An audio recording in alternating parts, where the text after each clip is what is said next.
ಸಣ್ಣಾಕಿ ಇರ್ತ ನಿನ್ನ ದೊಡ್ಡವರು ಹಾಕ್ಯಾರ ಹನ್ನ ನಿಮ್ಮೂರಾಗ ಅವ್ರದ ದೊಡ್ಡ ಮಣಿತನ ನಿಮ್ಮಪ್ಪಗ ನಾ ಬಡವನಿಸಿನೇನ ಈಗ ಬಂದ ನೋಡ ನನ್ನ ಮುಂದೆ ನಿನ್ನ ಗಂಡ ಬಡವನ 2 ವರ್ಷದಾಗ ಬೆಳದನ ರಾಣಿ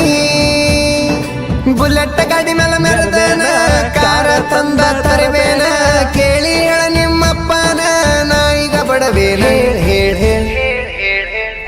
ಮದಿವ್ಯಾದಿ ಮೊನಿ ಮೊನ್ನಿ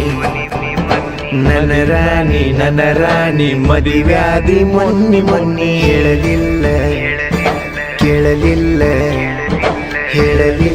ಕೇಳಲಿಲ್ಲ ಕಪ್ಪ ಚುಪ್ಪ ಮದಿವ್ಯಾದಿ ನನ್ನ ರಾಣಿ ನಿನ್ ಮದುವೆ ಆಗಿ 2 ವರ್ಷ ನಾ ಈಗ ಬೆಳೆದೇನಿ. ಈಗ ನನ್ನ ಮುಂದೆ ನಿನ್ನ ಗಂಡನ ಬಡುವ